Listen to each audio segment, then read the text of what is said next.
Tout, en fait, dans ce monde est une histoire d'intérêt.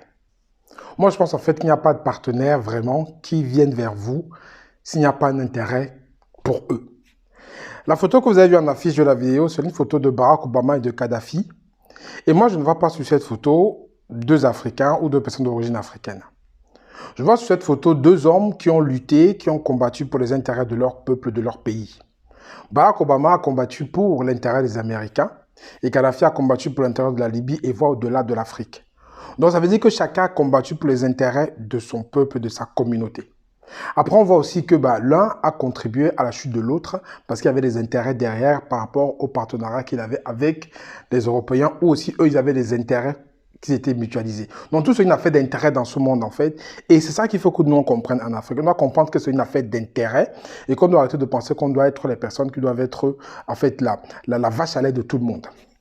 Pourquoi je parle de ça, je parle d'intérêt? Parce qu'aujourd'hui, on voit bien la situation qui se passe dans le monde. On voit bien qu'il y a une histoire où aujourd'hui, l'Afrique est censée pouvoir devenir le recours par rapport au gaz russe qui n'arrive plus en Europe.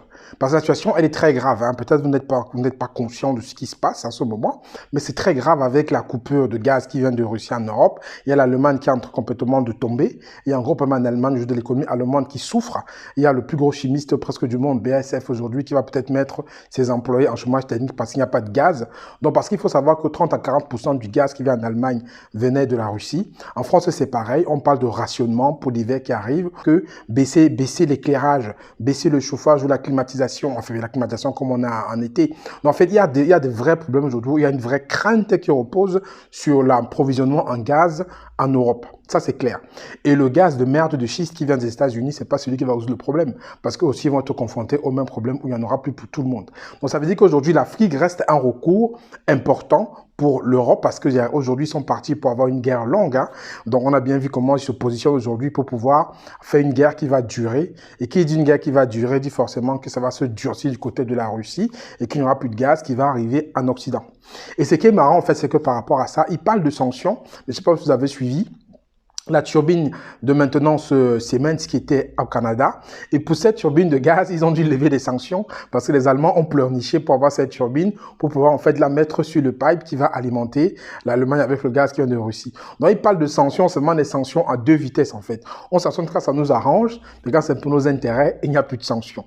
Bon bref, ça c'était juste une parenthèse. C'est pour dire qu'aujourd'hui, on doit se rendre compte, nos dirigeants, nos leaders en Afrique, s'ils écoutent, ils doivent comprendre qu'aujourd'hui, c'est une affaire d'intérêt.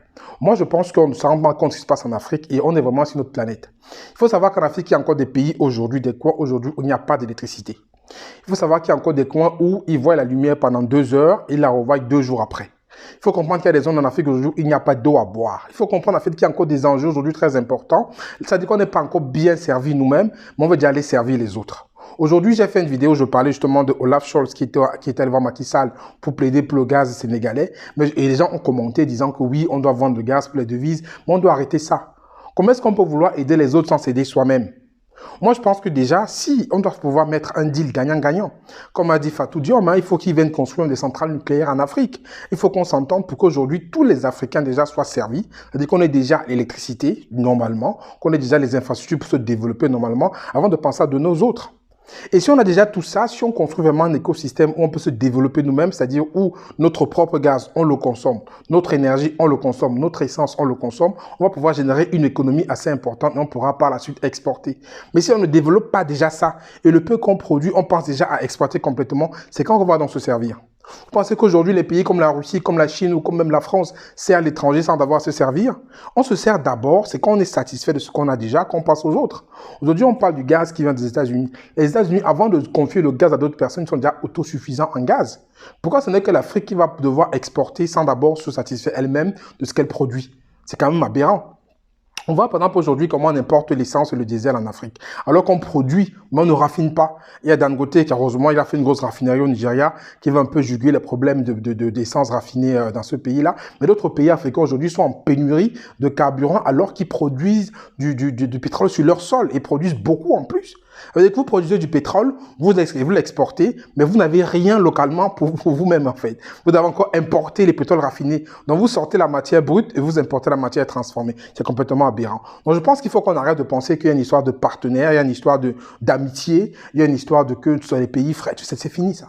C'est une histoire d'intérêt. Et donc, on n'a pas compris ça, on sera toujours les héros du carrosse. Et tel que je vois aujourd'hui, comment ça va se passer, je crains vraiment qu'on va vers là.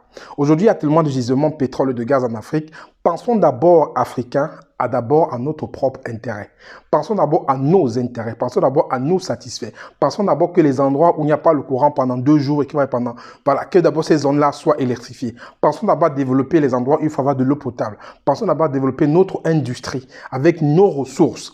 Et maintenant qu'on sera satisfait de tout ça, on pourra maintenant penser aux autres. Mais on réfléchit quand même dans l'autre sens. Je ne dis pas qu'il faut fonctionner en vase clos, mais pensons d'abord à nous, Africains. Parce que comme je dis aujourd'hui, vous n'êtes peut-être pas conscient, mais il y a des pays aujourd'hui où on voit la lumière pendant 2 heures, après on voit 2 jours après. Il y a des endroits où les gens n'ont même pas de route pour circuler. Il y a tellement de problèmes aujourd'hui, mais là on est focalisé à savoir comment on va exporter ce qu'on a, alors qu'on n'a même pas encore mangé ce qu'on n'a pas encore couvert nos besoins nous-mêmes sur le continent. Je ne sais pas ce que vous en pensez, mais cette photo de Barack et de Kadhafi m'a encore fait penser qu'effectivement, dans ce monde, les gens ne fonctionnent que par intérêt. Les Américains ont accompagné les Français pour aller détruire Kadhafi pour leur propre intérêt. Kadhafi se battait pour les intérêts de son peuple. Aujourd'hui, on voit ce que ça a donné quand il n'est plus là. Les intérêts sont différents. Ce n'est qu'une affaire d'intérêt. Et avant de penser aux intérêts des autres, il faut d'abord qu'on soit satisfait nous-mêmes. Et ce n'est pas la route que ça prend. Je pense vraiment qu'on doit être conscient de ça. Les leaders africains doivent être conscients qu'on doit d'abord penser à nous. On doit penser à nous électrifier, à développer notre industrie avant de passer aux autres à exporter. Mettez-moi en commentaire ce que vous en pensez pour qu'on puisse en discuter. C'était Franck Kenyé. À très bientôt. Ciao, ciao.